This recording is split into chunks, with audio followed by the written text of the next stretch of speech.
Could be us. So back to what I was saying. Could be us. పొగ తాగటం, మద్యం సేవించటం ఆరోగ్యానికి హానికరం. Smoking, drinking injurious to health. Friends, మనందరికీ దాదాపుగా తెలియని ఒక అద్భుతమైన స్వతంత్ర సమర యోధుడు అయినటువంటి అష్రఫుల్లా గారు, వారి గురించి ఇవాళ మనం తెలుసుకుందాము. కొంచెం వెయిట్ చేయండి.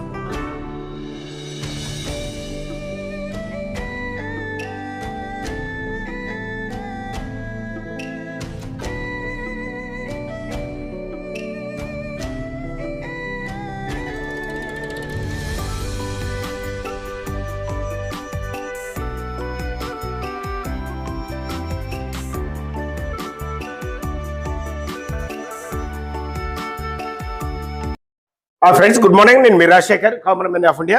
ఫ్రెండ్స్, మన భారతదేశం స్వతంత్రం సంపాదించి ఈరోజు మనందరం సుఖ సంతోషాలతో ఉన్నామంటే ఎందరో త్యాగ ఫలితాలు ఉన్నాయి, ప్రాణ త్యాగాలు ఉన్నాయి. ఆ క్రమంలో ప్రముఖ స్వతంత్ర సమరయోధుడు అష్రఫుల్లా ఖాన్ గారు, వారు పేరు దాదాపు మనకు చాలా తక్కువ తెలుసు, కానీ స్వతంత్ర సమర పోరాటంలో చాలా ప్రముఖ పాత్ర పోషించినట్టు తెలిసింది.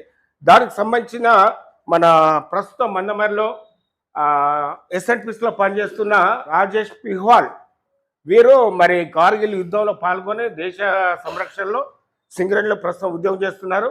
ప్రస్తుతం వారు అష్రఫుల్లా గారి జన్మదినాన్ని పురస్కరించుకొని మరి మందమరి పట్టణంలో ఉన్నటువంటి సింగరేణి ఉన్నత పాఠశాలలో మరి ఆ జన్మదిన కార్యక్రమాలు జరుపుకుంటున్నట్టు తెలిసింది. మరి వీరిని బట్టి అష్రఫుల్లా గారి జన్మదిన వేడుకలు ఈ స్కూల్లో జరుపుకొని పిల్లలకు కూడా మరి మిఠాయిలు, పళ్ళు డిస్ట్రిబ్యూట్ చేస్తున్నట్టు తెలిసింది.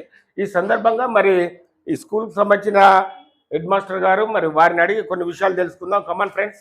సార్ నమస్కారం. సార్, ఈరోజు ప్రత్యేకంగా అష్రఫుల్లా ఖాన్ గారి జన్మదినాన్ని గురించి, అలాగే కొమరం భీమ్ గారి కూడా ఫోటో పెట్టారు.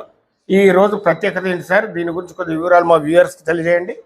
Good morning dear staff members and my dear students and press and media. ముఖ్యంగా రాజేష్ పిహాల్ గారి దంపతులకు స్వాగతం, సుస్వాగతం. ఈరోజు చాలా శుభదినం.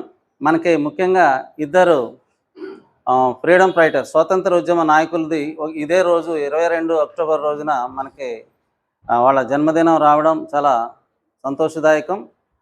ఈరోజు కొమరం భీం ఆదివాసీ నాయకుడు, గోండుల బిడ్డ మన కొమరం భీమ్ గారు మరి ముఖ్యంగా మనకి నిజాం సైన్యానికి ఎదురొడ్డి నిలిచి మన స్వతంత్ర సమరయోధంలో మరి ముఖ్యంగా హైదరాబాద్ సంస్థానం మరి భారతదేశంలో విలీనం కావడానికి కృషి చేసి గొప్ప పేరు తెచ్చుకున్నారు. వారి యొక్క జన్మదినం ఈరోజు.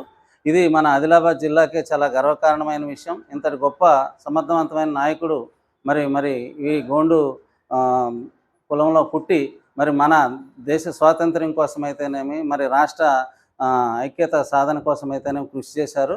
వారికి ఈరోజు మనకి పాఠశాలలో వారి యొక్క జన్మదినం జరుపుకోవడం చాలా ఆనందదాయకంగా ఉంది. అదేవిధంగా మరొక అష్రఫుల్లా ఖాన్ గారు ఉత్తరప్రదేశ్లోని షాజహాన్పూర్లో జన్మించారు 1900 అక్టోబర్ 22న. తర్వాత చాలా చిన్న వయసులోనే 27 సంవత్సరాల వయసులోనే చనిపోయారు. డిసెంబర్ 19, 2027 మరణించారు. ఆయన మరి మరణించే సమయంలో ఆయనకు ఉరిశిక్ష పడినప్పుడు ఒకటే మాట అన్నారు, నేను ముస్లిము ఆ యొక్క మతంలో పుట్టిన మొట్టమొదటి స్వతంత్ర సమరయోధుడిగా నేను చనిపోవడం నాకు ఎంతో ఆనందదాయకంగా ఉంది. అంతేకాకుండా నేను జైల్లో ఉన్నంతకాలం, ఈ బేడీలు ఉన్నంతకాలం, మరి అదేవిధంగా బిహైండ్ ది బార్స్ అంటే ఈ కటకటాల్లో ఉన్నంతకాలం ఈ బేడీలు శబ్దంతోనే నా దేశ స్వాతంత్ర కోసం నేను గర్జన చేస్తూ ఇలాగ మరణిస్తానని చెప్పడం జరిగింది. నిజంగా ఇలాంటి గొప్ప గొప్ప సమరయోధులు ఉండడం వల్ల మనం ఈరోజు స్వేచ్ఛగా హాయిగా జీవించగలుగుతున్నాం. నిజంగా ఈరోజు చాలా గొప్ప దినం. ఈ సందర్భంగా మరి వారి యొక్క షఫీకుల్లా ఖాన్ గారి గురించి మాట్లాడవలసిందిగా, అదేవిధంగా మరి కొమరం భీమ్ గారిని మాట్లాడవలసిందిగా మా సోషల్ టీచర్ జీవన్ సార్ని ఆహ్వానిస్తున్నా. థ్యాంక్ యూ, ధన్యవాదాలు. Respected HM sir and my dear colleagues, children, ఈరోజు ఈ కార్యక్రమాన్ని ఏర్పాటు చేసిన రాజేష్ గారు, ఇది నిజంగా రాజేష్ గారిని అభినందించాల్సిన సమయం. ఎందుకంటే స్వాతంత్ర పోరాటంలో మనకు తెలియని అసూలు వాసిన ఎంతోమంది వీరులు ఉన్నారు. వాళ్ళని ఒక్కొక్కరిని బయటికి తీసి మనకు పరిచయం చేస్తున్నారు రాజేష్ గారు. సో నాకు సంబంధించి రాజేష్ గారు ఎంతోమందిని ఇలా బయటికి తీస్తారు ఇంకా తర్వాత కూడా నేను అనుకుంటూ ఉన్నా. ఈరోజు వీళ్ళిద్దరు కూడా చాలా ముఖ్యమైనటువంటి వాళ్ళు.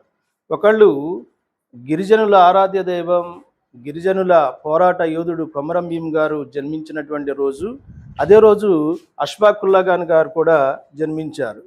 ఒకళ్ళేమో గిరిజనుల హక్కుల కోసం పోరాటం చేసి అమరుడయ్యాడు, మరొకరేమో భారతదేశ దాస్య శృంఖలాలను తెంచినటువంటి ఒక ముస్లిం యువకుడు. వీళ్ళిద్దరు పుట్టింది కూడా అష్ఫాక్ ఉల్లా ఖాన్ గారు 1900లో జన్మిస్తే కొమరం భీం గారు 1901. అంటే కానీ కొద్దిగా సిమిలారిటీస్ ఉన్నాయి. చాలా తక్కువ వయసులోనే వీళ్ళు ఎక్కువ దేశభక్తిని కూడగట్టుకొని భారతీయుల గుండెల్లో గూడు కట్టుకున్నటువంటి వ్యక్తులు వీళ్ళిద్దరూ కూడా. దురదృష్టవశాత్తు అష్ఫాక్ ఉల్లా ఖాన్ గారు ఒక రైలు దోపిడీ కేసులో అరెస్ట్ అవ్వడం జరిగింది. కాకోరి కుట్ర కేసు అంటారు, అది భారతదేశ స్వాతంత్ర పోరాటంలో. అది ఆ కుట్ర కేసులో ఈయనతో పాటు మరొక ఇద్దరు కూడా అరెస్ట్ కాబడ్డారు. వాళ్ళు ఈయనతో పాటు ఉరి తీయబడ్డారు. వీళ్ళకంటే ముందే ఒక 4 సంవత్సరాల ముందు అతి చిన్న వయసులో భగత్ సింగ్, రాజ్గురు, సుఖదేవ్ గారు కూడా ఉరితీయబడ్డారు. వాళ్ళు ఉరితీయబడింది కూడా భారతదేశ స్వాతంత్రం కోసం పోరాటం చేసే, వీళ్ళు ఉరితీయబడింది కూడా భారతదేశ స్వాతంత్ర పోరాటం కోసం. ఈ కాకోరి రైలు కుట్ర కేసు ఏంటంటే రైలును దోపిడీ చేసి భారతదేశ స్వాతంత్రానికి నిధులను సమీకరించడం వాళ్ళ యొక్క ప్రధాన కర్తవ్యం. దురదృష్టవశాత్తు ఏమైందంటే ఆ రైలు దోపిడీ సమయంలో ఒక వ్యక్తి మరణించడంతో వాళ్ళ మీద రాజద్రోహం కేసు, తర్వాత హత్యానేరం కింద కూడా బ్రిటిష్ వాళ్ళు కేసు ఫైల్ చేశారు. ఆ తర్వాత 1925లో ఇది జరిగితే 1925 ఆగస్టు 9కి రైలు దోపిడీ జరిగితే వీళ్ళని అరెస్ట్ చేశారు. తర్వాత కాలంలో ఆ కాలంలో అరెస్ట్ చేసిన తర్వాత వీళ్ళు చావుకి భయపడలేదు, ఉరితాళ్లకు వెనకడుగు వేయలేదు. వాళ్ళల్లో ఉన్న ఉద్దేశం ఏంటంటే భారతదేశం కోసం మేము అసూలు అర్పిస్తూ ఉన్నాము, మా ప్రేరణ కొన్ని లక్షల మందికి ఆయువు కావాలి అని చెప్పి తలచారు. భగత్ సింగ్ గారు కానీ, రాజ్గురు కానీ, సుఖదేవ్ కానీ, మన ఈ పోరాట వీరులు గారి కానీ. సో వాళ్ళు ఉరుకొయ్యను ముద్దాడుతూ చిరుమందహాసాన్ని చిందిస్తూ భారతదేశాని కోసం, స్వాతంత్రం కోసం మా ప్రాణాలు అర్పించడం మాకు చాలా గర్వంగా ఉంది. అందున ఒక మొట్టమొదటి ముస్లిం యువకుడిగా బ్రిటిష్ వారి యొక్క ఉరికొయ్యకు నేను వేలాడుతున్నందుకు నాకు చాలా సంతోషంగా ఉంది.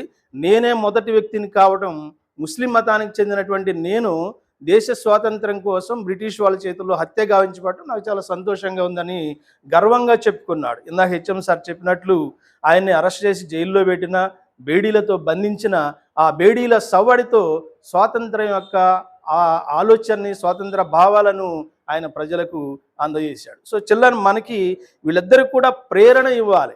వాళ్ళిద్దరూ స్వాతంత్రం తీసుకొచ్చే వరకు లేరు, కానీ స్వాతంత్ర పోరాటం కోసం పోరాటం చేసే వాళ్ళకి ప్రేరణను ఇచ్చారు. కొన్ని లక్షల అడుగులు, కొన్ని కోట్ల అడుగులు వాళ్ళ ప్రేరణతో ముందడుగు వేసి భారతదేశ స్వాతంత్రాన్ని సంపాదించుకోవడం జరిగింది. సో ఇటువంటి గొప్ప వ్యక్తుల యొక్క అడుగుజాడల్లో మనం నడవడం, వాళ్ళని ప్రేరణగా తీసుకోవడం, వాళ్ళని మార్గదర్శకులుగా ఎంచుకోవడం భారతీయ పౌరులుగా మనకెంతో అవసరం. భావి భారత పౌరులుగా మీరు ఇటువంటి వాళ్ళని చూసి నేర్చుకోవాల్సింది. దేశం కోసం, దేశం మీద భక్తి కలిగి ఉండడం కోసం మనం అడుగులు ముందుకు వేయాలి.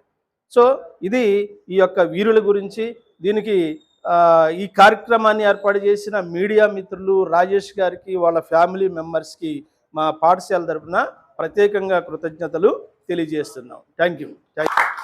अगर हम ही पीछे हटेंगे तो गुलामी कैसे मिटेगी, अगर हम ही पीछे हटेंगे तो गुलामी कैसे मिटेगी, जकड़ी हुई जंजीरों से माँ कैसे छूटेगी, जकड़ी हुई जंजीरों से माँ कैसे छूटेगी।